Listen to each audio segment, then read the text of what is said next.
couldn't have promised when we left last week Wednesday without returning to fulfill that promise. Good morning, Akwa Ibom State. Good morning, Nigeria. My name is Samuel Ayara. Welcome to Centerpoint AM 45 on Akbc TV.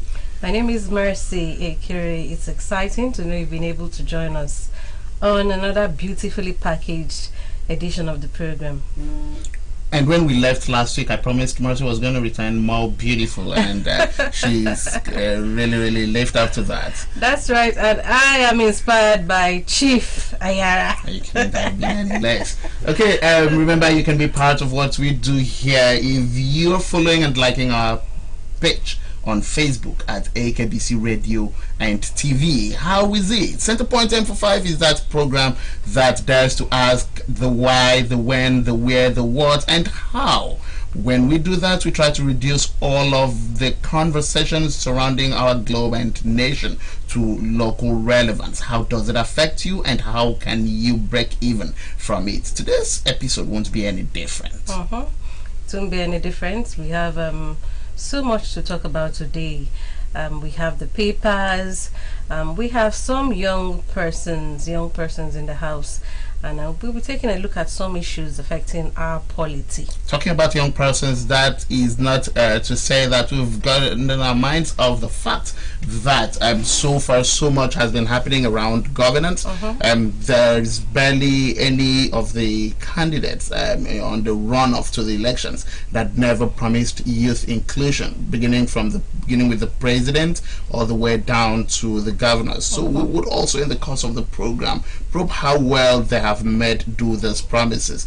We've seen quite a number of appointments coming from the Akwa Ibom State Governor, that's right, Pastor Moino, and it looks like young people are really getting a lot of things. Yesterday we saw a number of appointments come out, and we also saw that he quite started with an ambassador of the young people's advocacy, when he brought Prince Nobonwa on as the secretary to the state government. Right. That's to recall that Prince Nobonwa some years ago was the national vice president of the National Youth Council of Nigeria. So it looks like young people in Akwa Ibom are really finding expression around government. But beyond that, we'll also look at... before we even go beyond that, it's worth of mention, the most recent, what happened on Monday when he instituted the Education Endowment Fund for people living with students living with disabilities. Yeah, and also named 2 of them his personal assistants. And that arose from my findings. That arose from one of his interactions with these young people in the course of his campaigns.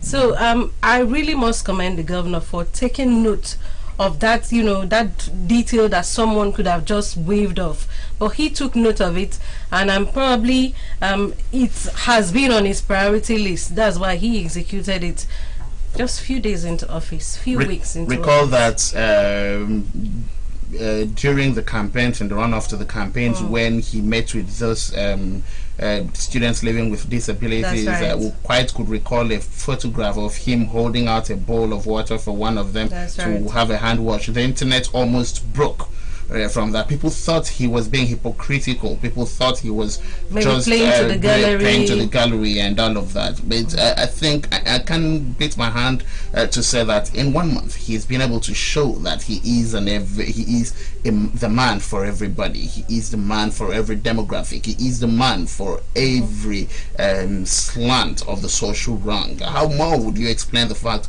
that while there are lots of other appointments to make, the governor would prioritize having to allow physically challenged people living with disabilities, I beg your pardon, people living with disabilities, a desk in his office, and I mean it sparks humanity on all forms, and sparks sensitivity. It looks like he actually came prepared, and he came for everyone. I think it would have been a lot more apt if it was Governor Romero that signed off with the declaration, I am for everybody, I am for nobody.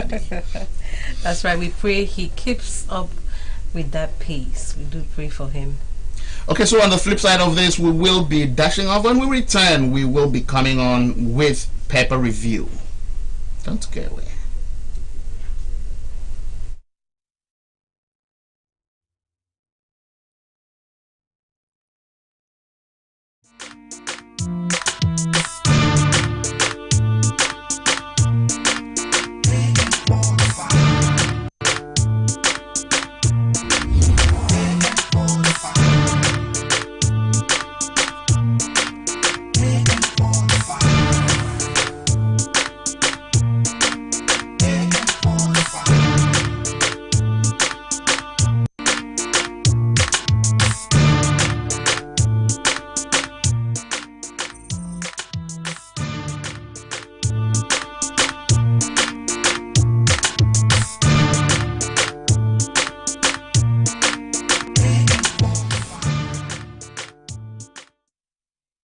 Paper review segment where we get to review what is happening around and about us. Majorly, we tend to stick more with national papers, right, where we get to know more than what's happening in Akwa Ibom State. So for today, we'll be beginning with the Nation newspaper.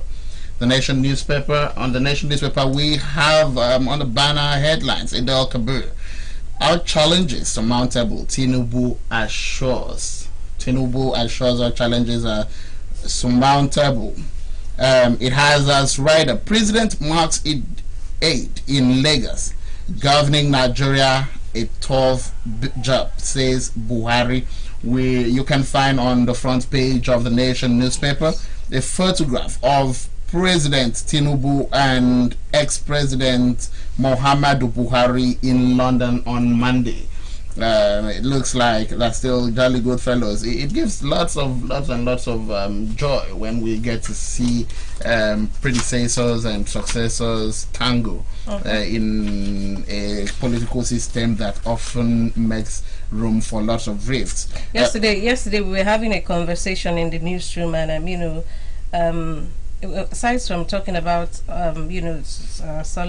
challenges are surmountable and all of that, I remember talking about him going back to Lagos. It's a homecoming for him. It's Salah.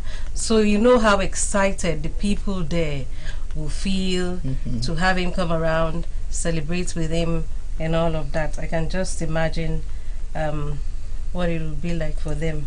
Okay, still on aid, can Akpabio Abbas urge love, unity, prayer for Nigeria? That's right. Okay, so we also see Bio re-elected Sierra Leone's president. Excuse me. Mande Bio has been re-elected in Sierra Leone, and but that election has been challenged by the major opposition, and that's expected, though. Okay. Yeah, still on the Nation newspaper, we've seen welcome back, President Tinubu receiving a bouquet of flowers from a girl at the Mauritala Mohammed International Airport, Lagos, on arrival from London yesterday. Below that pictorials, we see World Bank projects. World Bank projects 2 trillion naira saving for federal government in 6 months from subsidy removal. Does that look real? Let's be hopeful. I always say let's be optimistic. That's what I usually say on this program. They have other captions beneath that. They say they will provide safety net for the poor and vulnerable. Where do we belong, Mercy? Where do you belong? Okay, because I realized so much money went was flying through the other time under the Ministry of Humanitarian Affairs and Disaster Management for the poorest of the poor. And I drove down here with my tank almost empty. So where do I belong? I doubt you belong. You come under that indices. I really would need a review on that. But there is need for the people that handle the distribution of these funds to really get to the roots and ensure that it's the poorest of the poor that receives these packages. Come to think of it, whenever it's time, then when they had to go queue in the banks. And you look at the people, if we get to the bank, you see a large turnout, and you're asking what's going on. Okay, they are disbursing federal government funds for the poorest of the poor. You look at those people, and do they ever look like the poorest of the poor? If we tackle these things, if we do it right, I think people that really need these funds will get it, and it will mean a lot for them. Okay, still under the pictorial, we have single-digit interest loan coming for MSMEs. So much on this Nation newspaper to look out for. But above the nameplate, you see European Union observers report on results transmission unfair, says INEC. Yeah, I took a rundown of that particular story. The chief observer had 23 points recommendations for Nigerian government, and of course the electoral umpire. The first 6, they advised that we remove ambiguities in the law. They talked about the establishment of a publicly accountable selection process for INEC members. They talked about ensuring real-time publication of and access to election results. They talked about providing greater protection for media practitioners, and then addressing discrimination against women in political life and impunity regarding electoral offences. Those were some of the points they made. Okay, would look. You can get a copy of the Nation's newspaper to look at the rest of the 21 points. Yeah, 21 points. Okay, this one will really interest Mercy. Vehicle owners to pay 1,000 naira yearly for proof of ownership. So I learned yesterday. Okay, then we have 9 Firemis ex-aides among 21 commissioners designates. Travelers trapped as rain destroys Beni Akure Highway. God. The rains yesterday. The rain since on Monday has been very heavy. And I could just, and I was just imagining, yesterday I was praying the rain shouldn't take you to where you don't know. So I'm happy you're here. I'm happy you're here. That the rain actually didn't take you to where you don't working know. all day. Yeah. Okay, so we switch to This Day newspaper. All right. Let's quickly take a look at the front page of the. Okay, that's the front page of This Day newspaper. It comes with the rider World Bank. 4 million more Nigerians pushed into poverty in first 6 months of 2023. Let me quickly read out the indices that reels out this headline. 7.1 million more to join if subsidy removal is not properly managed. 6 new social impacts to protect poor and most vulnerable. Savings from subsidy removal to surpass 11 trillion naira by 2025. Explains fresh $500 million for Nigerians. Oti Makinde, and okay, that's another story. That's it about that's the rider. And then we go below the pictorial. By the way, the pictorial is that of President Bola Ahmed Tinubu as he returns to Lagos for Salah. You can see some people there, including the National Security Advisor Malam Nuhu Ribadu. Alright, then we get to the top above the masthead. To mitigate related risk, CBN sets limits for contactless payment transactions. Alright, pegs daily cumulative threshold at 50,000 naira, transaction banned at 15,000 naira, says higher payments to require verification, authorization, KYC.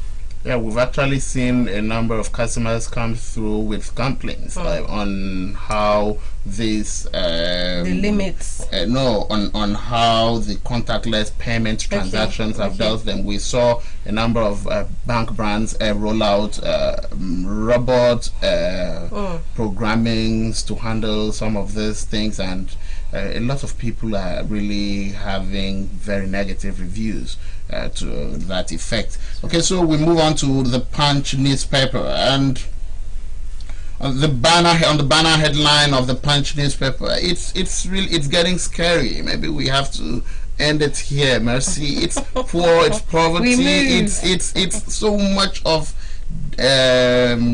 discouragement. Okay, on the banner headlines of the Punch newspaper, we have: poor Nigerians will hit 101 million without palliatives, World Bank. Governor's IMF back subsidy removal. Demand cash transfer scheme for poor Nigerians. CBN measures failed to tackle inflation in first 6 months of 2023. That's according to World Bank.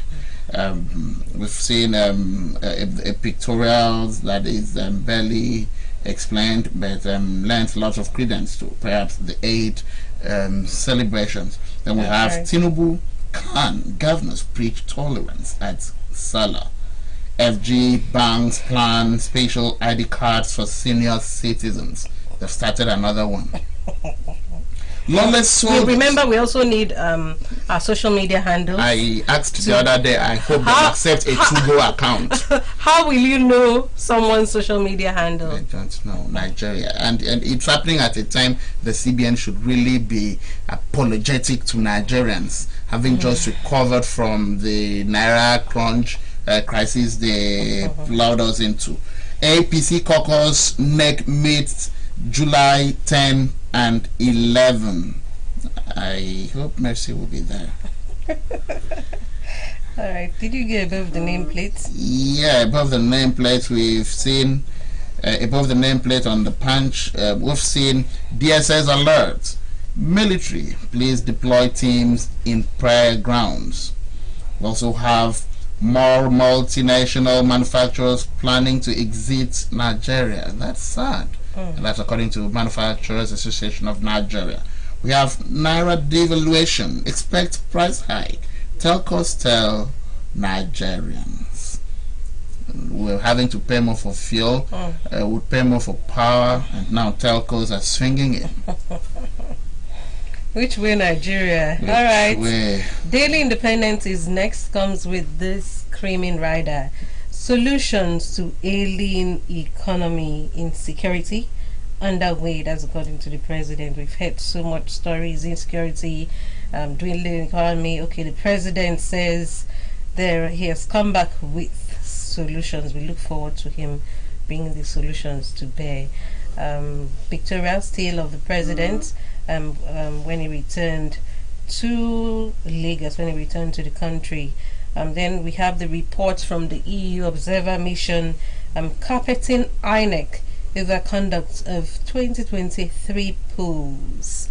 Leading Nigeria is one of, that's above the nameplate, leading Nigeria is one of the hardest challenges in life. That is according to former President Muhammadu Buhari. Recall Buhari saying recently that he was just before he left office, 2-3 days before he left office, that he is very, very excited to go back to his country home. He's excited to go back to lead. Is it lead? Cattle. Let me not use the word lead. To rear his cattle. That they are more. He can easily control them than Nigerians. And yes, that was a man that came with lots of body language. So much happened when they said Buhari's body language. Okay, still above the nameplate, federal government imposes 1,000 naira annual fee for motorists for proof of ownership certificate. That's about it on the Daily Independent. And then we switch to Business Day. On Business Day, we have as the banner headline, CBN NSA exposed in $606 million dark dealings. This as well. Indian government goes after fugitive brothers bowling in Nigeria. Interesting. Then above the masthead we have Nigeria's new due diligence rules draw mixed feelings. The country is considering new due diligence regulations, and we hope that it doesn't break the nation. All right, we get to the Daily Trust. We have so much papers for you this morning. We have to keep you up to speed with what's going on in the nation. Some recurrent stories. We have the pictorial of some Muslim faithful in their Hajj, and then one of the stories here some stories here just below the nameplate. Sokoto, man killed over blasphemy and buried amidst tears. And then the currency in circulation hit 2.5 trillion naira in May 2023. That's according to a report. And then many World Bank grants mired in corruption. That's according to the ICPC. Let's take a look at the next paper, the New Telegraph. On the New Telegraph, we'll have as banner headlines: Idel Kabir, Nigerians have almost lost hope. ACF cries out. ACF is short form for Arewa Consultative Forum. It has as rider calls on stakeholders to restore public confidence in governance. Tinubu enjoins Muslims to support the weak, vulnerable. Ex-President Akbabio, Abbas, Atiku, SGF, Musa, Obi, governors. Others felicitate Muslims as Kalu harps on national unity. Nigeria can achieve her full potentials. The pictorials are still that of the president on his return, and just by the pictorials, we have lower crude oil output means less electricity. That's according to the Nigerian Electricity Regulation Council, NEC. Then we have demolition. Don't be too insensitive. Consider compensation. Obi advises governors. We've also seen that Nigeria at high risk of anthrax importation. That's according to NCDC and the Agriculture Ministry. Below the pictorial, we have FG imposes annual fee on vehicles. Proof of ownership certificate. Okay, that much. We have we have that just below that report. Below the front page, we have ketone supplements worsen sports performance. Ketone supplements worsen sports performance. We have also seen above the nameplate World Bank. Nigeria can save 3.9 trillion this year from reforms. FG sourcing more funds for the poor. All right, we'll take a look at the next, which is the leadership. It has so many. The leadership has so many recurring stories. One that hits my eyes above the nameplate: Ekweremadu Madu Ohaneze meets UK envoy, begs for leniency. All right. That's about it for the leadership. Others are recurring stories. We get to the next paper, which is the Nigerian Tribune. So many recurring stories as well. We have NANS demands 3-year validity for UTME results. And we'll get to also have our guest talk about that. Our guest used to be National Secretary of NANS at the time. Okay. And so he'll let us into the position of NANS and how that affects the validity and proficiency of that examination. Okay. Okay. And then for the last paper is Nigerian News Direct. It is still the Salah stories. Nigeria's economic security problems surmountable. We are hopeful. We are optimistic. We look forward to better days. Okay, that and much more you can get if you do well to stop by any of the newsstands. Remember, there is need to know. The need to know never changes. You will be informed, you'll be educated, and we encourage that you step out there, get something to read. Let's also make it a reading Wednesday. When we return next week, we'd love to have you call in to tell us what you read. Okay, that's where we'll be drawing the curtains on our newspaper segment before we get on with the conversations for the day. Don't go away.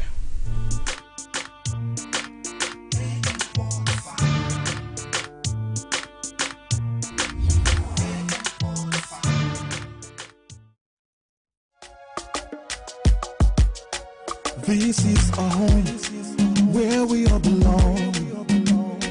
The place where life is beautiful. The peaceful ambience we enjoy when we live together in unity and love. It's all man and you know. We go stand together, we go make them better. We be brothers and sisters, no matter where we be. It's all man and you know.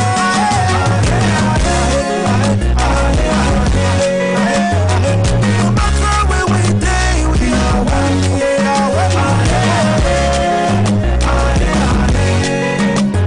Let's live together in peace and harmony.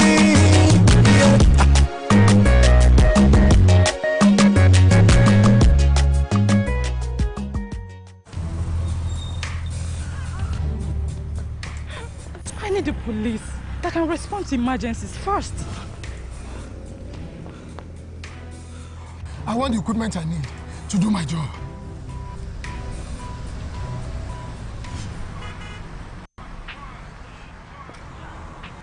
I want a police that won't harass or arrest me for no just reason. I want to be valued for my work, not feared by honest people. I want a police that won't ask me anything for the boys. I want a decent salary that is paid on time. If it happen with good laws, Proper funding, Training. And cooperation. if it happen, If it happens. If it happens.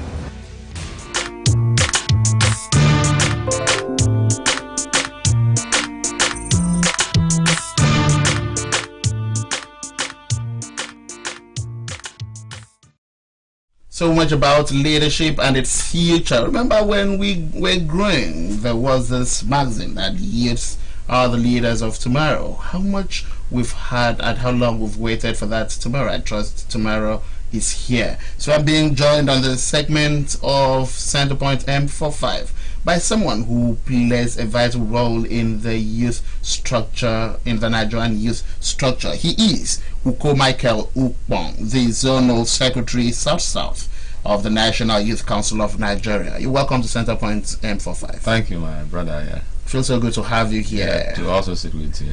And it's interesting to realize that you've sustained the struggle. By the way, Uko Michael Ukpong used to be some years ago was the National Secretary of the National Association of Nigerian Students, NANS, and it's good to note that you've sustained the struggle, The activism. It's interesting. So how does it feel that at a time like this where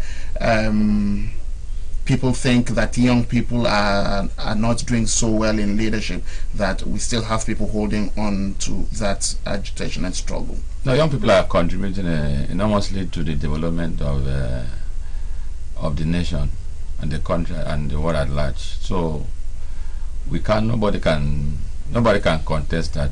It's not contestable. Young people are building up the place of leadership. They are taking over, and they are also sustaining it.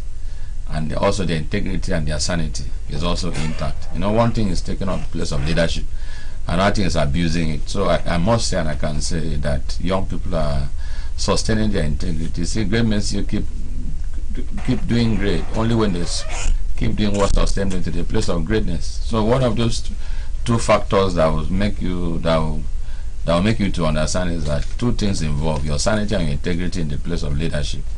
So young people, I can say this, that we are representing our demography very, very well. And I'm proud to say that even when you trickle down to the state, you know that the young people living in Akwa Ibom, they are representing very, very well. They are not abusing their office. If attack comes, it's just pure vendetta. Interesting. If attack comes, it's pure vendetta. That's how to defend your demographic. But let's look at the impact of young people in governance. When we juxtapose how much young people have influenced the leadership space in the current times, and with when we had people in their 30s lead Nigeria, what do you think has really relegated young people this much, that we no longer have young people in the class of leadership that of the Gowons, the Shagaris, and the Obasanjo at the time? No, well, even during their time, that's when we had wars. Remember, the Biafra War was still when they were still in leadership. That University was displayed in their leadership. I think we don't need to forget that. That between the time the Biafra War, they were still the one leading, and they were still very young. And you see, and that time, the demography wasn't as large as this. We had lesser people there. Now we have over 200 and something, or getting to almost 300 million people, even in this country, because we are yet to do the census for 2023. And they have also postponed the census because they know how it is. So we must say that at this point, even in their time, there were issues, and now it's participatory. You cannot also try to say that young people will come on board like that.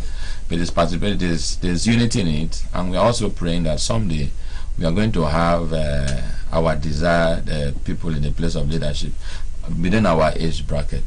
So, but one thing I also fundamentally I want to say, I've been of a position and advocating that in Akwa Ibom, that we should have youth development ministry, except that is different from the Ministry of Youth and Sport. That is part of those things that is going to be, because if we don't build this thing from the micro, when it comes to the macro, it will look at some of them are trying to come and experiment leadership. So we should now, like for example, one of the things I'm appealing to His Excellency the Governor, I know we are coming to that place, so he should, as a plea, demarcate the office, the Ministry of Sport from that of Youth Development. I've been following up trends, especially in the South Side. River State yesterday, they appointed a commissioner for sport and that of Youth Development, because if you don't have a central point for them, where you know that this strictly to harness that which God have deposited in them, when they go to the larger market, they will be struggling. So, but I want to say that at this point in time, our young people are doing well, except for there are some attributes that they are not moving with them. Perseverance. They are not persevering. They just want everything to be, because we're in a smart age, we just want everything to start now, end now, begin now, and all those things. But those people, when they were 30, they had the boomer's heart. They were able to tolerate, they were able to persevere, they had hope that someday. But now we just want everything to be up and doing now. Well, it's a millennial age, and that's why we must marry the boats. Okay, so Elsa, I would want us to begin. Okay, you've delved into what you want from the state, but we'll get back to that. Let's stay on the national. Yes, that's what. Let's stay on the national and get to understand. In the build-up to the 2023 presidential campaigns, we understand quite a number of pressure groups had presented their charter of demands to leading presidential candidates, as it then were, and a number of them would be following up with that. We understand that the National Youth Council of Nigeria also had their demands presented to most of the leading presidential candidates at that time. Now President Bola Tinubu has emerged. How much of that charter of demands is the National Youth Council of Nigeria? One of the things that we had told whoever came to meet us, that we don't want a pseudo participation. Don't just choose us like a drop in an ocean, then abandon the structure. So we don't want a pseudo participation whereby you just extract one person, maybe add, and say I've settled the youth. That's not what we wanted. We want a full-fledged participation. Everyone must be carried along. Structures in the area of security. That's one of those things that we are appealing to even the president, the new president, is that he should assent to the Peace Corps bill. That is part of our baby project, the Peace Corps bill. The Ali Ndume, the senator representing Borno South, was the one that championed that bill, and that bill is going to take 500,000 youths from poverty alone. So we were also prepared to also have what to put on the table. So we have so many things that we want the government to do. Our most important thing, even the youth development, this SDG agenda for 2030. One of our greatest, one of those that they've highlighted is unemployment and education. So that's why you see NANS have just rushed. They are trying to pass the education loan bill. I am skeptical about it because I'm an evaluator. I understand part of this deal that are coming. It's not going to be a free for all like what people think. So I don't want to. I'm still understanding and evaluating that part of it, but it's a sign of good thing because you can't separate education, unemployment from the youth. So part of the things that the government of the new government, they have started at least in a good footing, is that at least they have given education a priority, and also we need funding. So those are the things that we need to come on board, because if you check the banditry, the militancy, the kidnapping, the armed robbery, young people make up that demographic. So if the government, they must be sincere in all that we have placed on their table. Part of those things also that is also running, we also told them to increase the funding to the Nigerian Youth Investment Fund, which was otherwise called the Youth Bank. That's we want them to invest on the Youth Bank so that young people who are good entrepreneurs can access from there. So who need grant, who need loan, because if you go to the commercial bank, they will tell you, you gotta go and bring certificate of occupancy. A certificate of CFO. Go and bring this, and it must be this. Go and look for a permanent secretary. Go and look for this to sign shorty for you and all those things. It will be too cumbersome on young people. So that's why we were hitting on that youth bank, and the former president also had given. I think they started distributing from that. So who manages the youth bank? Well, it is the bank that came and bought the franchise from the federal ministry was the Boaba Bank. But the Boaba Microfinance, they have not centralized their branches all over the country. So now what we are doing now that we've gone to meet them, and they are now reallocating those people to the Nigerian Police Microfinance Bank. And you know that police is everywhere. So that is part of the things that we are doing. So the people that are applied, they have started giving them their loan and grants. Have you been able to check up with people who applied from Akwa Ibom and able to access those funds? Yes. So part of the thing that we had, some of the names were out. In short, all the names that were sent to Akwa Ibom that we monitored were out. But it was in that Boaba Microfinance Bank. So now they are going to now move them to Nigerian Police Microfinance. So I've started calling them. But other states, like their bank, you have the bank situated in Rivers and Abia State and Anambra. They've assessed their. Is it a grant or a loan? Well, it's almost like a grant, because they don't want their names. They don't want you, so that they will not abuse it. Okay, because the issue now with Kopong is with boy and man, we've seen schemes like this. We've seen governments come with schemes like this to help develop young people. Yes. And it usually ends up with beneficiaries taking this monies to go get married, buy vehicles, do the things they want to do, and at the end of the day never really plows them into active enterprise development schemes. Well, it may interest you to know that we are doing a thorough monitoring and follow-up to that effect. You know, that is why we collapse into zone and states, and we have their profile. So we are going to monitor them. That's part of our business. And you know, we are going to be consistent in this, that even when we are not in office again, the next people are taken over from, we're going to submit and tell them this is the direction. So that thing is not a Father Christmas package. It's something that we've gone to appeal and source for it. So that's why, and they also they told us this, like you have rightly spotted out, this is the deficiency of allowing young people to access money. Some will go and be buying iPhone. So that is not what we are, that was not what we are placing on the table. Some people will get that phone, go and buy iPhone, go and buy Samsung, just to go and just to level up with somebody that had used phone to oppress you. That is not the target. So that's why you are going out. Those people that's why you have space. What do you want to do with it? And all so we profile them and we follow them up. Okay. Yes. Are these supposed to be people who are beginning fresh businesses or existing businesses? Even fresh existing businesses, but at the level of SMEs. Yes. At the level of SMEs. Okay, so let's look at the Bola Ahmed Tinubu administration and its readiness to partner young people. He's made quite a number of appointments, and of the much he has, how well is the young demographic of this country reflected? Well, on the interim, I doubt whether we are being carried along in terms of appointment. I must say this: if truth be told, you are a media person and you know the people that you have given appointment. I don't think he has included us yet. Okay, but that's not to say that you're not still looking forward to. No, we are looking forward, because all the appointments we have done, we have verified them, and they are not part of our structure. Yep. So when I say our structure, the youth block, the age grade, so it's just appointing those people, and you know more than I do now. Interesting. Okay, so let's look at the National Youth Council of Nigeria as let's detach the National Youth Council of Nigeria from politics. Yes. When we look at governance, how prepared is the National Youth Council of Nigeria positioned to take on advocacy relating to the concerns of an everyday Nigerian?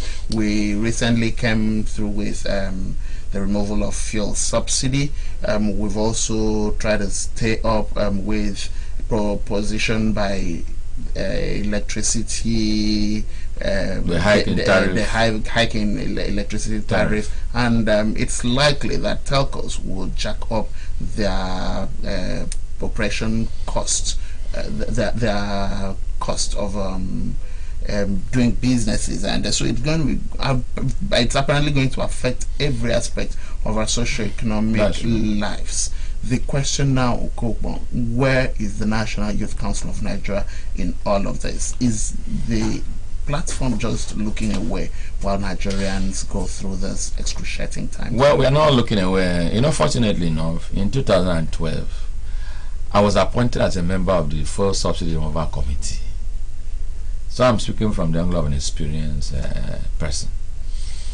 And the members of government now, they were opposing the subsidy removal, and we sat down and structure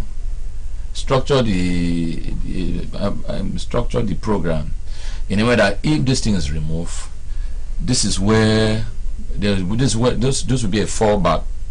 This is where we are going to have infrastructures coming in.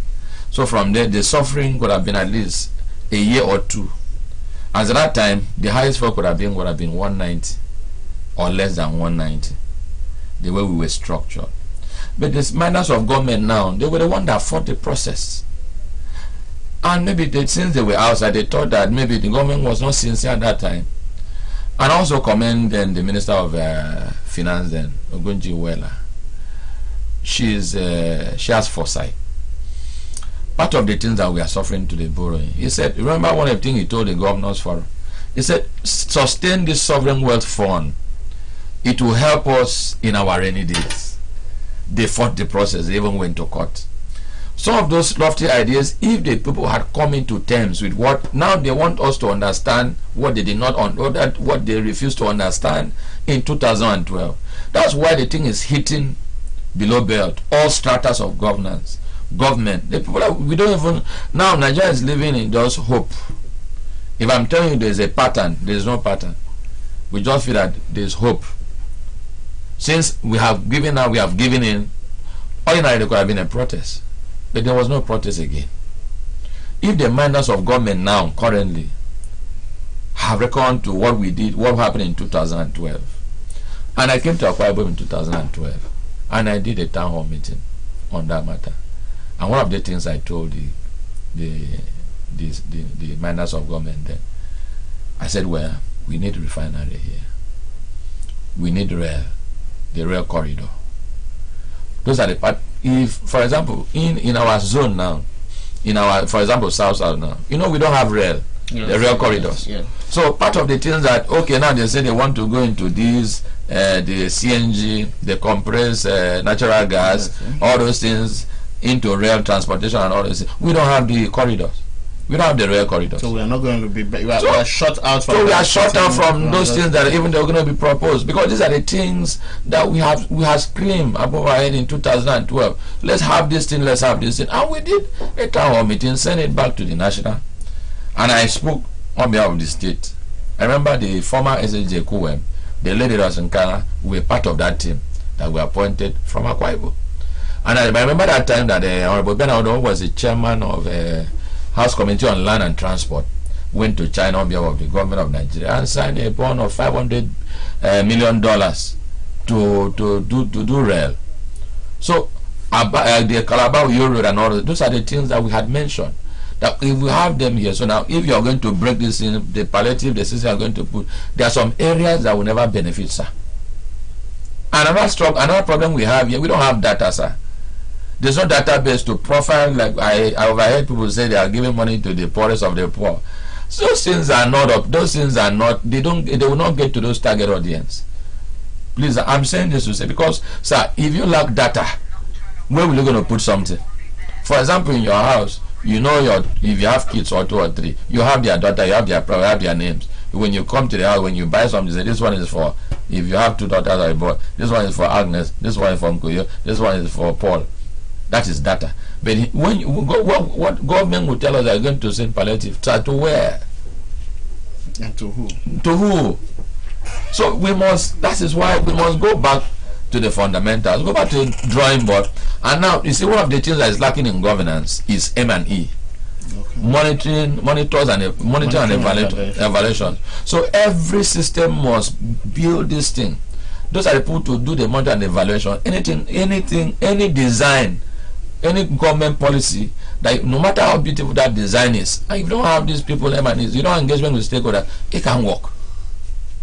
So that's part of the thing. That's my fear. Though we have hope, that is part of my fear, sir. In Nigeria, we have. I'm telling you, authoritatively that we are almost at 300 million people in this country. What are their plans? And there was a side borrowing, $800 million. Circumvent that to the current naira rate, dollar to naira, is of no use. Even if you are paying people 5,000, it's all up to their 3 square meals, sir, because things have skyrocketed in the market. Interesting. But not that we see, but they have the resources to make ourselves comfortable. But we are overlooking it, or we are not even harnessing it very well. Sir, in our area of agriculture, we have, Nigeria makes up about 70% of the entire yam production in the world. But what is our issue when we go to international market? Hygiene. We are not improving in our biotechnology. We are not improving in our GMOs. So even when you fall back, so these are the things, when you go, sir, Ivory Coast import, they don't have fruit like Nigeria, but they import more fruit than us in the international market.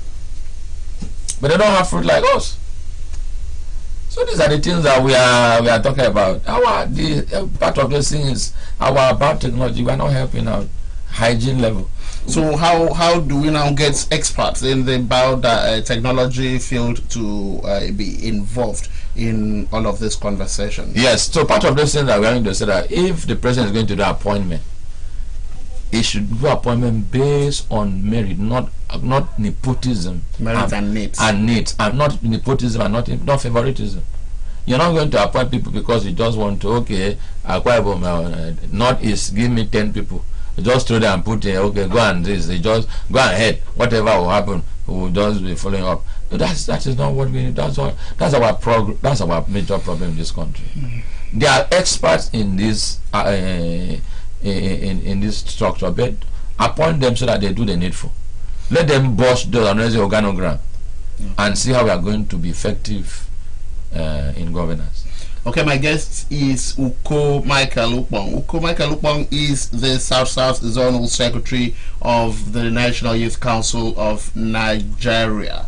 The conversation is how young people can contribute to governance in Nigeria, and so far he's been giving a good account of himself. But recall that we have you covered. If you have any reason to step away from your television set while watching this and you want to stay on this conversation, you can quickly get on Facebook to like and follow our page where this is streamed live. So back to my guest, Uko. The youth structure in Nigeria is almost misconstrued for a structure for political mobilization. You're right.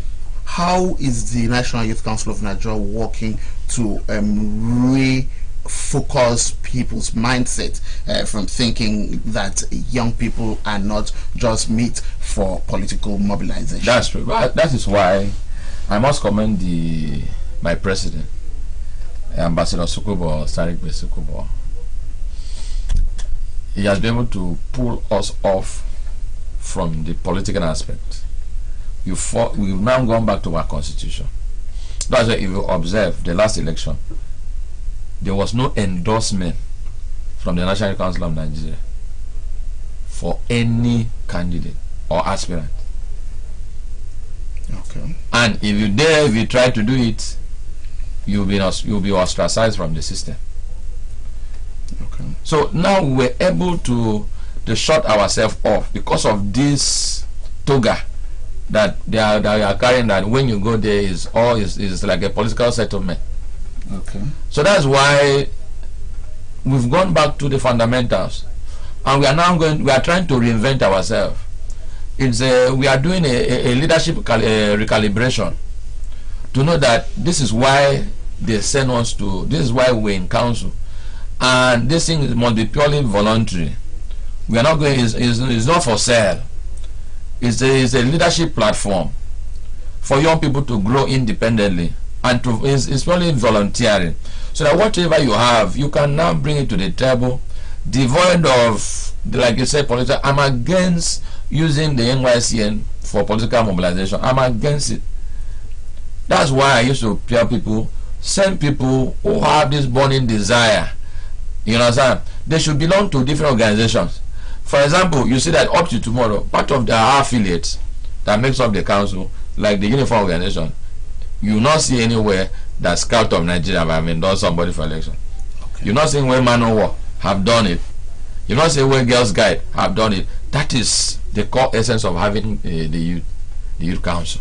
So they make up the structure of the youth council. So if you observe, you never see anywhere that, okay, Scout of Nigeria or all this have endorsed. So we've returned to our, some people came into the system and they hijacked it.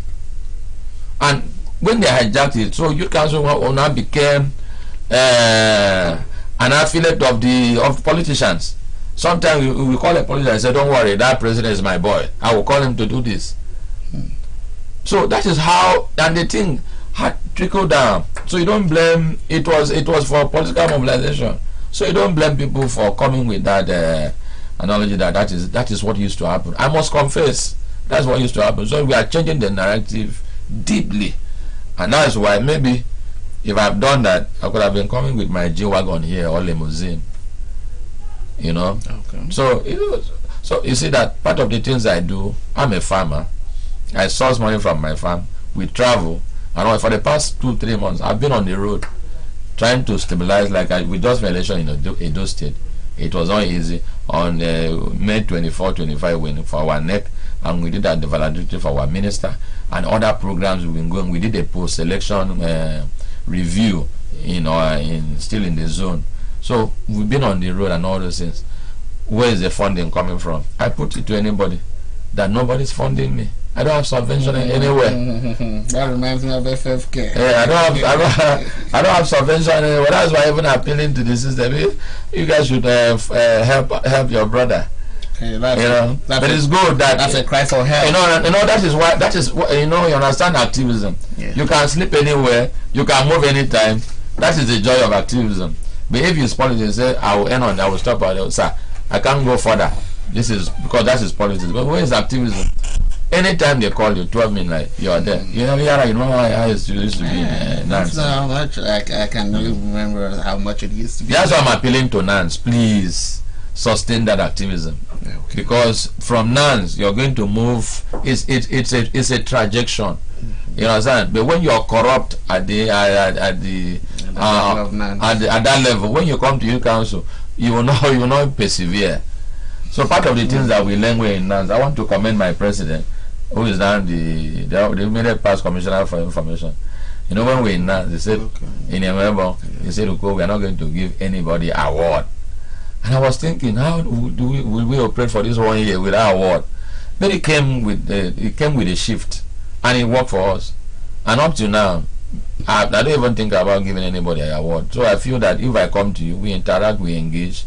If there's anything that is favorable for us, we do it together. It must not be on the platform of giving somebody an award when you have not even engaged that person. You've not interacted with that person. So that is part of the benefit that we got when we're not. Wow. Okay.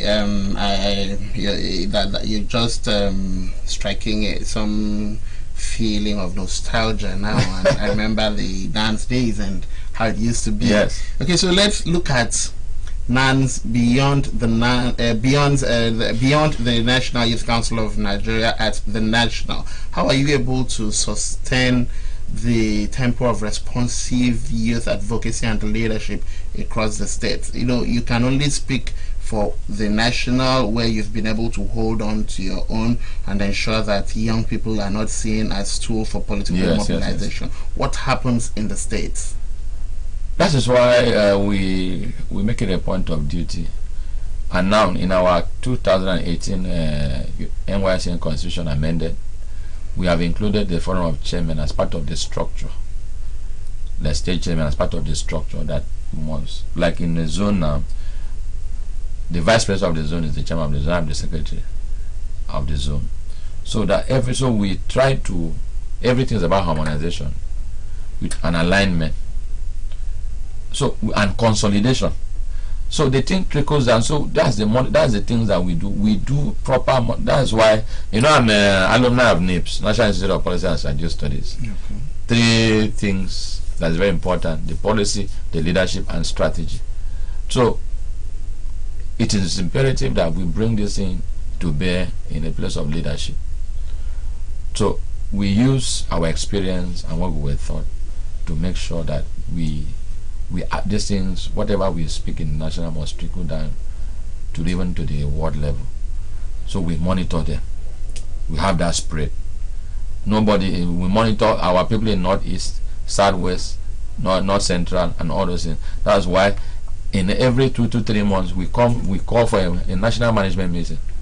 Okay. Where there's issues, we need to treat it. Any issue like the issue of Isinobolo, it was brought into our last management meeting in Port Harcourt.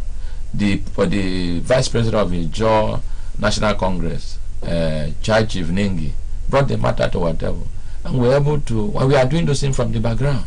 We don't need to go and be screaming and all those things.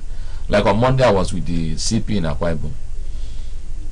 He was passionately appealing for young people to understand that Akwa Ibom is in his golden age, truth to be told.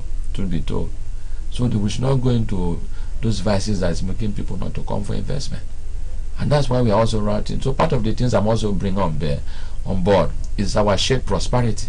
To understand our shared prosperity. When you understand our shared prosperity, we don't have we will not have people going to things that are not meaningful. So that is the thing. Yes. Okay, so let's look at Akwa Ibom State and the youth structure in Akwa Ibom State. It looks like most times we don't seem to be hearing when these elections hold. We don't get to be because if we do, we probably would be interrogating candidates to these positions of the National Youth Council and the likes. So how are the leaders of this structure chosen that sometimes the media doesn't really get to know that the National Youth Council of Nigeria, Akwa Ibom State chapter is holding its elections? These are the people who are contesting. Yes. See, when we begin having that information, would throw open that space and have us hold conversations on what each of them can achieve for the body. Now let's understand, how is that body operating in Akwa Ibom? No, the last time that they had election was in 2017, and because of how we needed to give them extension, the national level, so that we give them about extra 1 year and some fraction. So this time around, we are going to carry the media along on the election proper, processes. The caretaker is almost going to come on board. Then they are going to give them. We are giving them 90 days for elections, and build up to it. We are going to have the national management meeting hosted in Akwa Ibom. We are going to have the zonal management meeting for ratification. We are going to have the state management congress. So part of this thing is going to be thrown open to the media. And one of the interesting things we have come to do in youth council is that we are not selling forms again. We don't sell. No state sells forms. So what we do is that all the election materials comes from the national, because we have a national program officer in conjunction with the Federal Minister of Youth and Sport, our supervising ministry, now come to the states sit down. So that's why part of this one internally, we are going to set up a Congress planning committee that the media also, they must carry everybody along. We are going to open the space so that the form is going to be free. You know that sometimes when you tell young people go and buy form 50,000, then you are not a young person there. So we are making the thing to be free. Just be an affiliate member that will qualify you to stand election. Okay, what does it mean to be an affiliate member? If you're a member of the faith-based organization, for example, if you're a member of a Catholic organization, Winners Chapel Youth, if they have done their revalidation with us, the Lutheran Youth, African Youth, that's the faith-based, for example, don't give me an example. Then the Uniform Organization, if you're a member of the Peace Corps, Man o' War, Scouts, Rangers, those other groups, and even if there's social, even you're a village youth president, you know, you're an ESCO member in your village, the youth structure in your village, that qualifies you to stand for election. Okay. Yes. Interesting. So these people won't have to buy forms? No, don't buy form. Form is free. Okay. Yes. So how do you hope to manage the fallback? The inflow. Yes, we are going to also check them now, because some of them they have information. We are going to open. We are not taking. It's not politics. It's activism. So we are going to be open, and they certify you. The people are going to also sign your paper. Must make sure that you have a clean bill of health. Okay. You understand? That's why we have space. If you are a member of the Catholic Youth, your Reverend Father must have a place to sign and shorty you that you have good behavior. So how do you now check the involvement of cultists in this? Well, yeah, you know that the security people, they know how they know how to work. I'm not the one to advise or counsel them what to do. They have information more than us. Okay. So by the time we are done with this, we send those things. That's why when you have the election result, 7 persons are to sign the election result. The SSS will sign, the police will sign, the civil defense will sign, then ministry, representative of the SSA youth, representative of the state. So before they hand over result to you, 7 persons will sign that result. So you might have undergone those processes. Okay. Yes. Okay, so let's look at how this body has fared in Akwa Ibom State. Yes, I must say that they have done well according to their level of operations, and you know, there's always room for improvement. Has the government partnered them so enough? Let me still say this, that Akwa Ibom ranked one of the best states that have supported National Youth Council of Nigeria. I must say this. I'm proud to say this, irrespective of the fact that people will say, "Oh, it's your state." That's why I tell them in the national that the support that government have given to young people is unprecedented. You know, all the youth, apart from youth council, all the youth structure in this state, government sends stipends even to the people at the local level. So if you go to other states, they will say, "Oh, no, even our own, they have not given us 1 naira. We are just operating and all those things." So I commend the Akwa Ibom State. I know very well that the Excellency Umoino will also come and improve on it. There is subvention, there is stipends for them. Not only youth council, other youth bodies. They are up to about 7 structures that trickles down to the community level, even including the village youth. They never used to be paid now. That's why some of them will be fighting with their village youth when someone will come and do development. So part of those things have given them another face entirely, that they know this is where we belong. We don't go and create war in the village. If you observe, there's not much crisis in the village when you have a youth president and the village head having conflict because of part of these stipends. Wow. And apart from that, association, that sometimes they will call for a meeting with you. So you're not going to be going, don't go there as a prodigal son. You must represent your village very well. Interesting. Yes. Then let's look at the golden era of Governor Umoino. Yes. he is big. He came big on promises of entrepreneurship and youth development. Let me take you back to the question I asked earlier about how the president has involved young people in the appointments he's so far made. So now let me ask you, how has Governor Romano, how well are young people involved in appointments so far made by Governor Romano? Well, I want to say this, if by August you're going to have the International Youth Day, that they don't celebrate His Excellency Romano, then we are ungrateful. What happened yesterday, all the appointments that we saw on radio, saw on TV, on newsprint, on our social media, it was like we were celebrating a War Youth Day. All the appointment, all the 6 appointments that came out yesterday was strictly young people. You understand? Yeah. So I was just saying maybe yesterday was like a war youth day.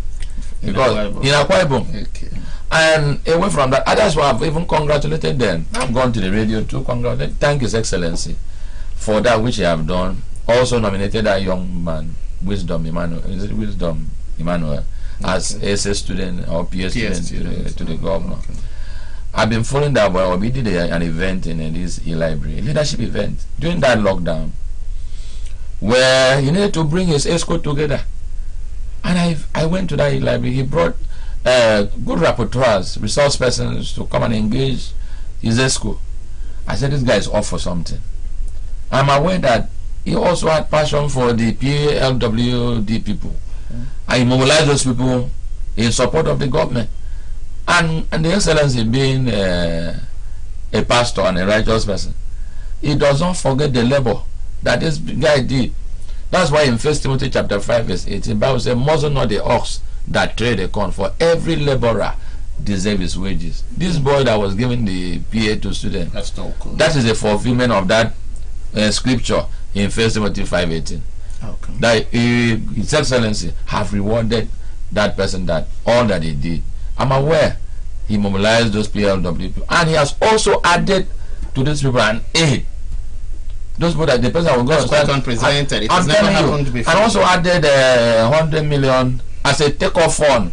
Let me not say as a fund, as a take-off fund. Education intervention. That's just the take-off. And what happened that is that I don't know that certainly, though he never planned to give them money, but he is a good scenario planner. In one of our analytical tool in leadership, there's what we call scenario planning.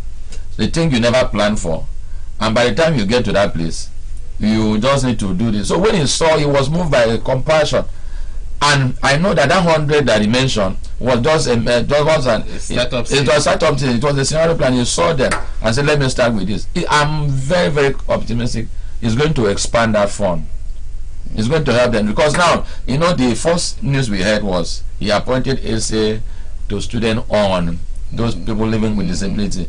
He now said no. When the letter came out yesterday, he now gave the guy as PA on PLWD.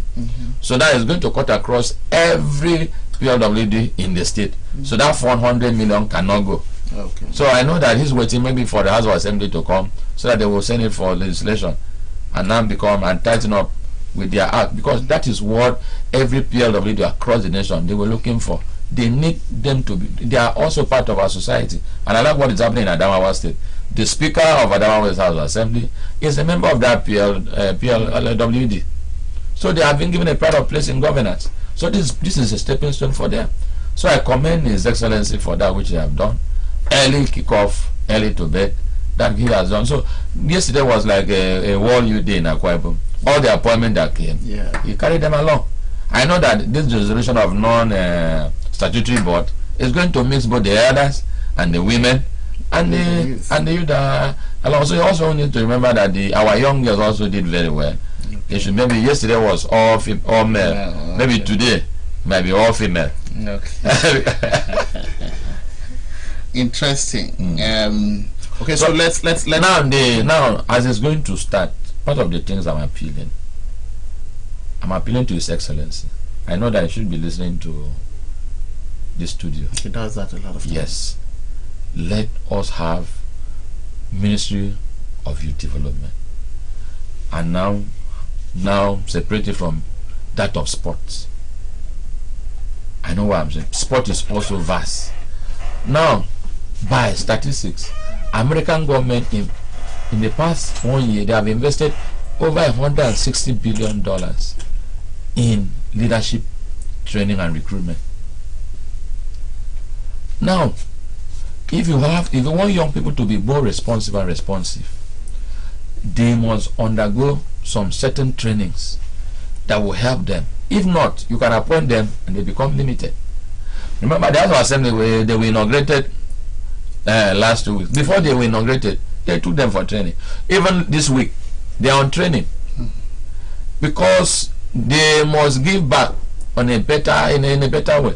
So young people, set them up for training. Even those ones you've not given an appointment, build them up so that nobody will say, no, my shoe is too big. I heard that adage. Whoever came with that word adage or whatever. My shoe is too big for another person to enter. It means you've not done well. You've not done well. You've not recruited people. Me, I want to live like I'm saying that let me tell you this. I have more than 300 persons that can take over my position. For example, I've gone to my local government, that's the micro level. I've arranged young people pro bono. One of them was the former speaker of your Parliament. Okay. A lecturer. Okay. We've had the other one, Manasseh, he's a seasoned journalist. We've sat down together and said, Manasseh, what can we do? Let us build a leadership hub for these people. You know that some of our young people don't know the heritage of our local government. So you speak on this one. This is going to speak on this one. We have done the curriculum already. We'll soon kickstart free, and we are going to raise people at a 5 per word to make sure they come for that training. It's totally free. And for example, what this guy is doing yesterday, Morgan, is doing the more leadership. It's part of the things. Nobody should overlook that thing. Reasonable minders of government, captains of industry, they should invest on all those clusters.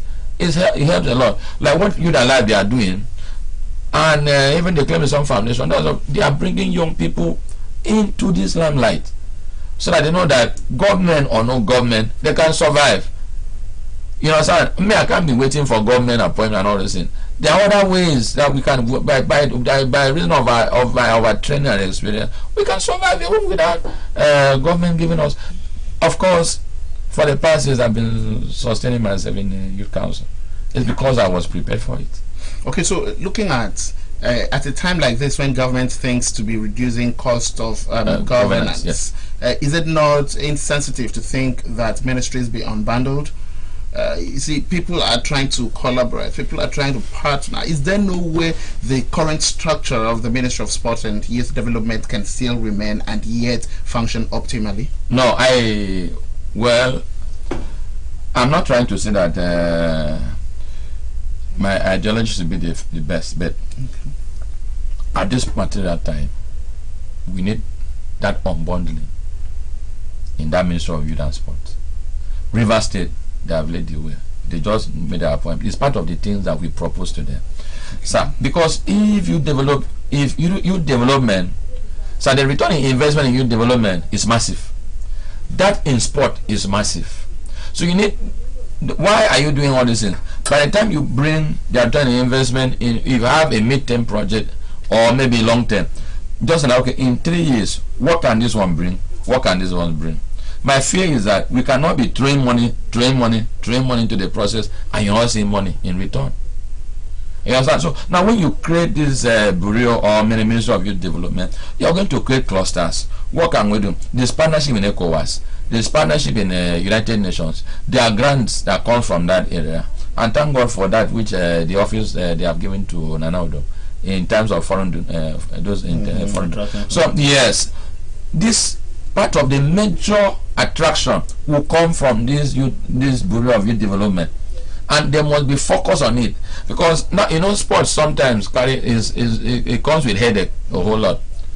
And you know that there's this thing that the former commissioner, the inter-school sport that brought school sports, that they did once, that brought that girl from Etinan, yes, and today, now after that, they abandoned that project. Look at now, for one sport, one individual sport, Look at the money that is coming from that place. It's not about football alone, football alone. Other sports are suffering. You understand? So now we sit down and create this ministry of sport and sport. So run it as a business venture. Government should not be investing money on sport. We have over 300 IOCs, oil and gas people operating our waterways. What are their CSR? They should bring it here.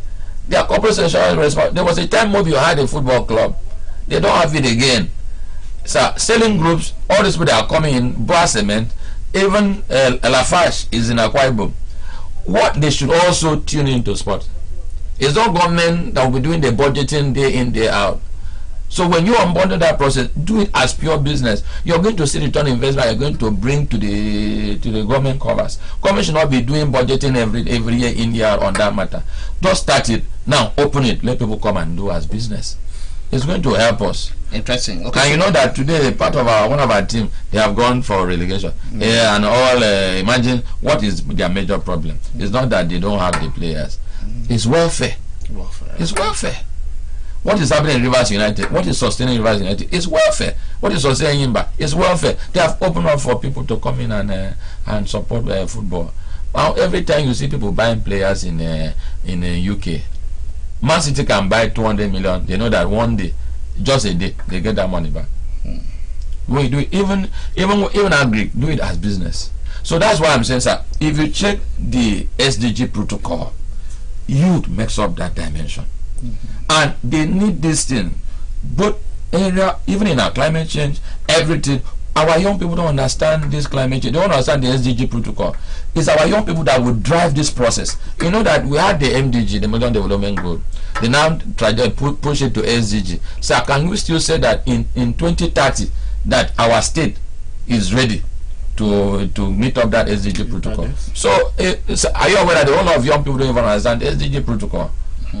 So do you know why? Because these things, the minders of government, they are not giving the right persons to drive this process.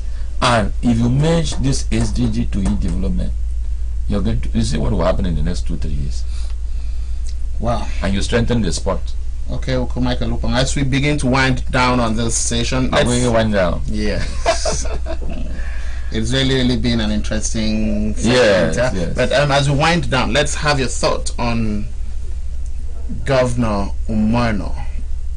How has the Arise agenda fared, and how well do you think this governor will perform?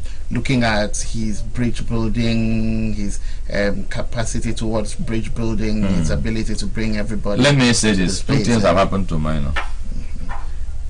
When he came on board, they undirected him. Umoino is a small operator. And this next thing that is happening, they're also looking forward for when he will fail. And he came in like a sheep and is acting as a lion. Maybe they thought he should come, a lion heart, a man that in the form of lion should come. They expected that, because they undirected him. But he came as a lion, as a sheep, and now he's operating as a lion. The large heart, they appeal to accommodate. Now they are not even undirecting, and they are looking for when will he fail. Because for the past days and weeks, he's been scoring high on every angle. So now they are not undirecting, and they're looking for, wait, the social media, sir, for the first time in 2-3 weeks, I've not seen any negative thing against Umoino. Even in governance, from 1998 till now, even when social media came, it used to be every day one mistake or the other, they will spot this one. The highest critic in Akwa Ibom, they have nothing to critic on Umoino, on the interim, because he came in there undirected, he came like a sheep. So, and he's an astute businessman. He has sustained his business for many years. Such a person cannot fail. So he's bringing that strategy, the corporate world strategy, to governance. And if you do governance at that level, you're going to say he's doing governance as business, where they feel that, like I saw on paper yesterday that they retired permanent secretary. I didn't know they were in court for this number of years. It was a moment that I heard that parents without parents they were in court for pension harmonization. I was telling them, we don't need to, don't argue about this thing. I'm going to do it. So, even, do you know that this team currently, that of the deputy governor and the SSG, these persons are too sophisticated.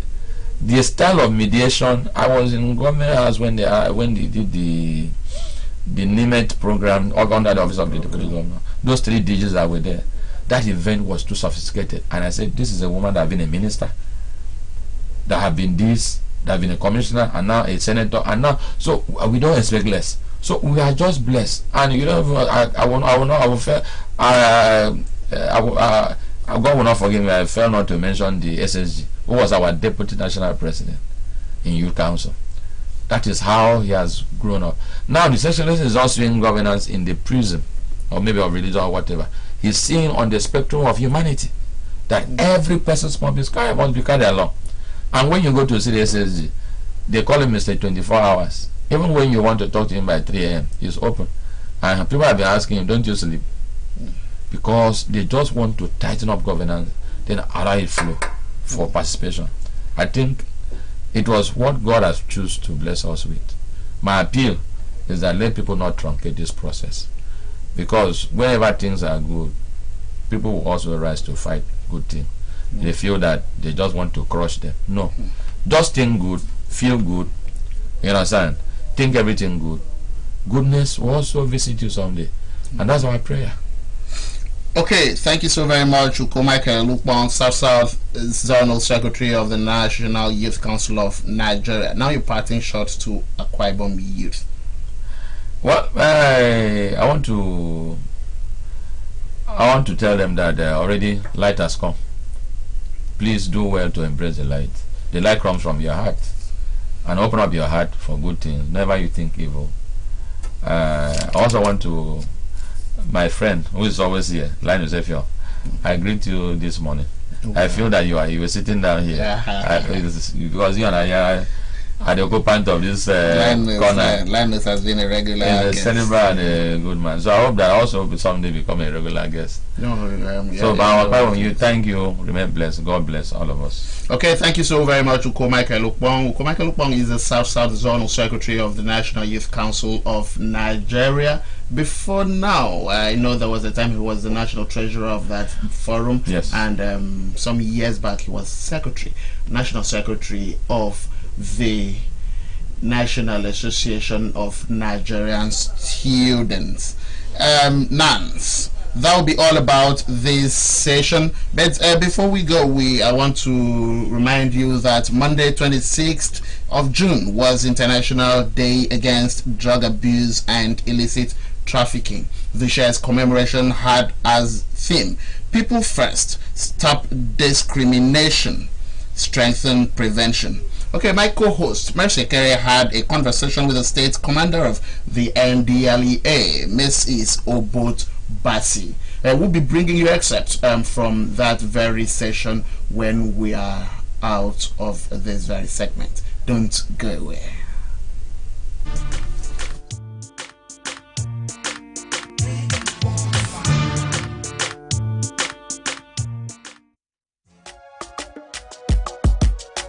This is our home, where we all belong.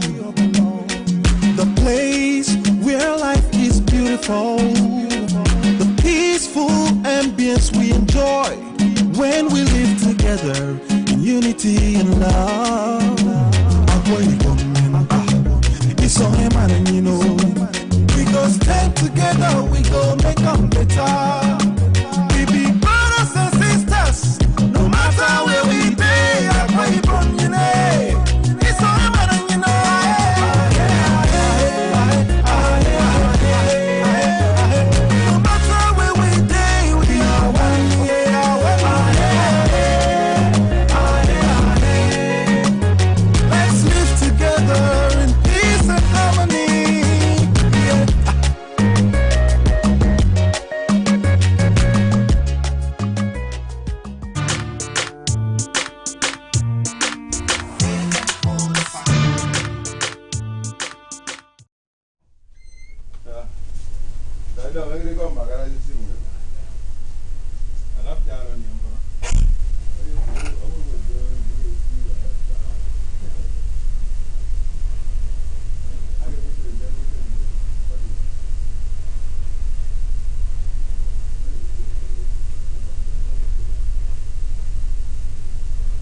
yesterday, and you reeled out the figures of the prevalence of drug abuse, the fight so far in Akwa Ibom State. Talk to us about that, and please restate that figure and then the significance of this. Is it is it on the rise? Is it going down? What's the situation like so far? A very good morning to Akwa Ibomites out there. In the last 11 months, NDLA has arrested 239 suspects, comprising of 197 males and 42 females. We've seized drugs worth 1,465.99 kg, which is equivalent to billions of naira. We've convicted and jailed by the courts 59 offenders. We've counseled 160 people who use drugs, and we've been able to reintegrate into Akwa Ibom and beyond 15 of them. Now, what is the significance? The significance of this is that NDLA is doing its best to curb the menace of drugs. Is it going down or is it going up? I have to conduct an evidence-based research to be able to give you a positive answer on that, and we are about embarking on one of those researches in the couple of months away from here as it centers on Akwa Ibom State. But be that as it may, it is important to know that the consequences of drugs are better prevented than started. That's the key word. And that is why in this year's June 26th, which is a day set aside by the United Nations on drugs and Office on Drugs and Crimes, that we should look at people first. We should stop the stigma and discrimination. We should strengthen prevention. What does that mean? People do have cancer, people have tuberculosis, people have HIV, and they live among people. So drug users are also having a sort of disease. It's a disease. It's not something to stigmatize and discriminate against them, if you find them within your environment. Rather, you should get closer to them, where you can to call NDLA and see how we can help them at an early stage. Because in everything on earth, there's a time and a season. There's a time you can get help, and there's a time help cannot be gotten because the person has gotten to extreme addiction. So, I am here this morning to tell our Ibomites that drug users is not the end of the world. There's still a life out there out for them, and we've been able to reintegrate a lot of them into the society today who are married, who are working, and are useful to themselves, the family, the community, and the nation at large. I'll come back to talk about the reintegration processes, what you do for them, if there's any center which will help them. But first of all, from your interactions and from your years of service, what do you think, what are the factors responsible for drug abuse and use of illegal substances? Parenting. Where are the parents? Parenting skills. At a tender age, parents should be able to train their children what we call coping skills in life. They should be able to train their children on refusal skills. Like Frank Olize used to say at NTA, where are your children at 9 p.m.? So I'm asking our Ibomites, some don't see their children at 9 p.m. and it's normal. So parenting skills, the foundation years of a child, is key to who the child will become in future. Now, what are the prima facie reasons behind drug abuse? Peer pressure, unemployment, social vices, the internet, advertisement, television, the phone. Are we together? That's right. But these things could be nipped in the bud when seen early. Okay. By sending the child to a counselor, by sending the child to a rehabilitation home, by trying to see how you could clean that child up to become useful to him or herself. So it's not a dead-end situation. The first thing parents need to do is to ensure that the children, their words, or anybody in their homes must stay out of drugs. Parents should search their children's school bags when they are not around. They should open the back of their phones and see what it contains. They should look at their laptops and see what they are doing. They should control what they see, what they read.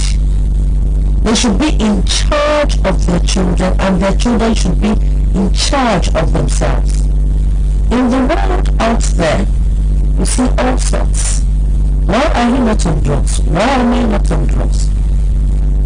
Children should be focused at a tender age. They should be doing something. An idle mind is the devil's workshop. So parenting starts from parenting. And then who are role models in the society? We know that unemployment is a problem. But in as much as unemployment is a problem, what is this way out? Skills acquisition. Doing something with your hands. You agree with me that the carpenter of 1970s, 1980s now called an upholstery designer. The tailor of 1970s is now called a fashion designer. It's getting perfect. Architecture, tailoring, carpentry, sewing, cooking. We now have Hilda Bassi. All she did was put a pot on the fire. That's right. So what's up with putting your own pot on the fire and getting renowned?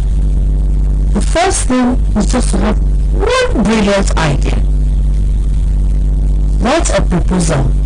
You could get discouraged the first time. Try and try and try. You could get it if you really want, but you must keep on trying and trying and trying until you get it right. Okay. And what are the consequences or the end result for drug abusers, people who have abused drugs? And when you say the end is not mostly death. But the first thing it attacks is the brain. It attacks the pre-cortex. This is when you take a decision to take your bath, the frontal pre-cortex, to take your bath and sit where we are sitting this morning. It affects all the organs of the body. And before you know it, the person starts losing weight, doesn't care whether he or she takes his bath or her bath, shabby dressing. If it's the student, constant failures in school, constant absenteeism from school. So the consequences are better imagined than experienced. It causes dysfunctional homes. The father will say, there will be problems in the house because they go from selling the television in the house to selling the furniture in the house when they don't get money to being violent. Are we together? So drug abuse is a no-no. But we do have rehabilitation centers situated at 291 Waiba Road in Uyu. It was donated to us by the former First Lady, built and donated by Dr. Mrs. Martha Odom, the former First Lady. And the incoming lady, First Lady, and the new governor we have is also very supportive and have placed drugs, fighting drugs in our provinces as a front runner as one of his advice agenda. Okay. So I'm happy that the current governor has taken up squarely to ensure that driving the problem state it's brought to its parents anymore. But please, when you have a problem, you could call us on 080-696-71866. I repeat, Iku mita ita miku iti oke usokeri tiaba ke ita usoke. Some people say that we should try and speak in Ibibio language so to get across to everybody. And now if you need help, please call 0800 102 03040. I repeat, 08001 02 03040. Ikú mi ta ìtọ́mọ, ikú mi ké, ikú mi bá, ikú mi tá, ikú mi nà, ikú. And then on Saturday we are doing road walk against drugs, kicking off from 291 Waimba Road, our headquarters. You could join us. And we have NDLA across the states. We have it in Eket, we have it in Akbc, we have it in Ikot-Ekpene, we have it in Oron.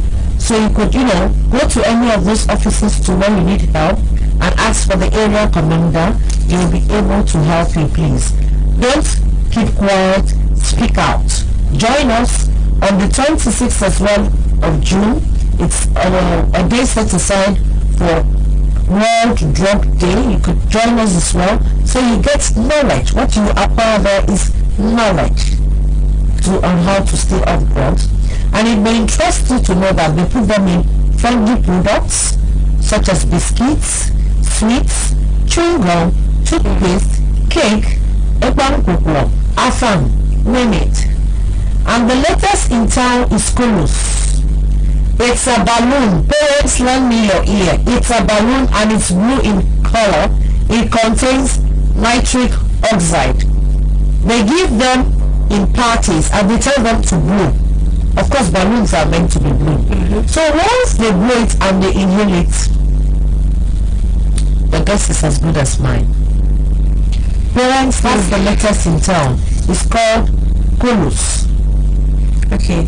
Now, so far, you read out the figures, 239 cases. And so far, what would you say are the breakthroughs you've recorded in the past?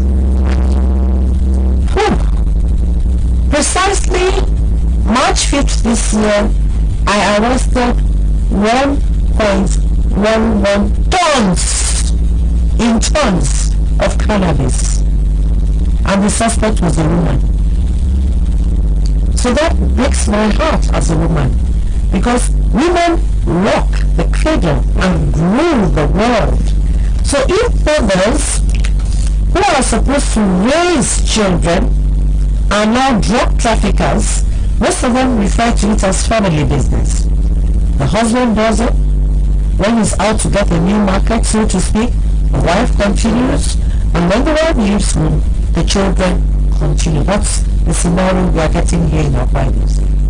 We also arrested 90 kg of amphetamine as well. That is worth 2.9 billion naira. You could imagine if we did not get that away. People would be junkies, God forbid, in our state. We can have that. And Akbc is very porous. We have neighboring countries like Cameroon. And Akbc, as you can see, is an industrialized state. It's a beautiful state where a lot of people now come in for tourism.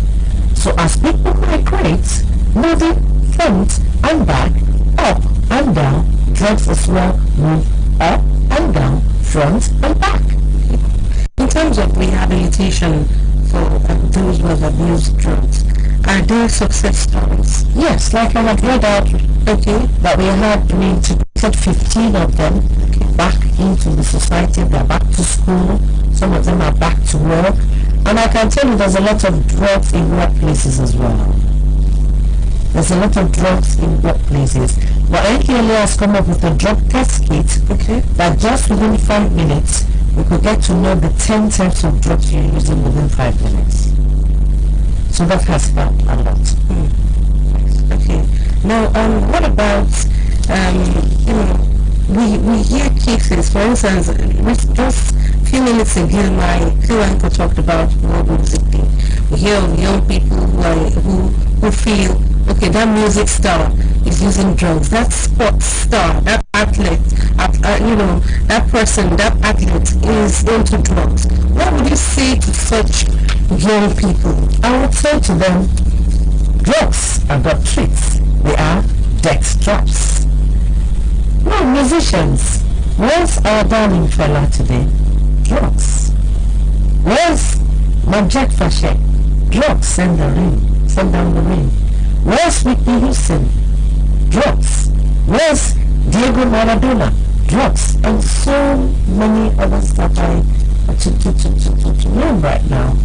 But I suppose rest in peace. So drugs is a no.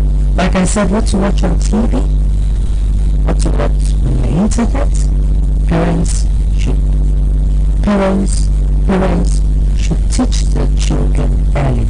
Some parents said they did their best, but the child turned out a different gift. You still continue doing your best. You don't let that child out of your sight. You don't let that child roam the streets. You don't send that child out of the home. You own that child, so do the very best you can to make sure the child comes out clean by bringing the child for rehabilitation.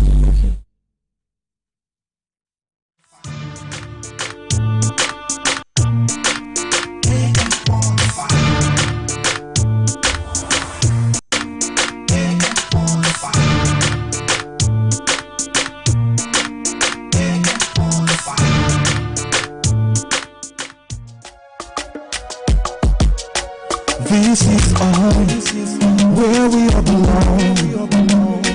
The place where life is beautiful. The peaceful ambience we enjoy when we live together in unity and love. It's all because stand together we go make them better. We be brothers and sisters, no matter where we be. It's all about you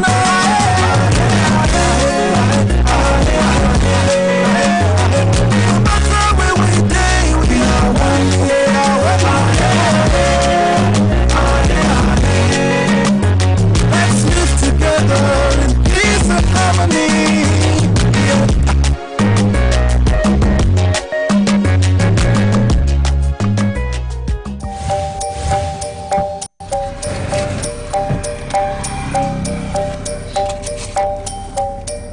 I just want your papers, please. Sir.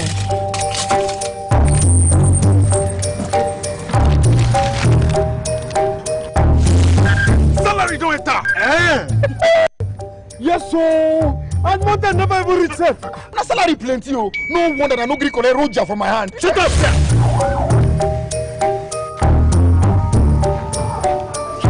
I'm here to bail my younger brother.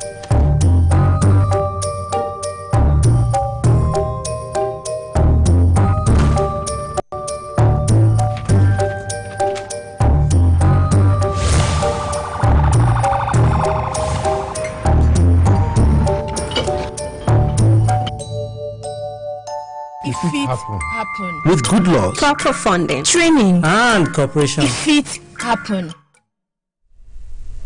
Alright, and that's the size of our package today on Centerpoint AM45. Thank you so very much for being a very pleasant company. We look forward to you joining us next week, Wednesday, for another exciting package. Remember to join our Focus tomorrow. That's on our AM45 series. My name is Mercy Akire.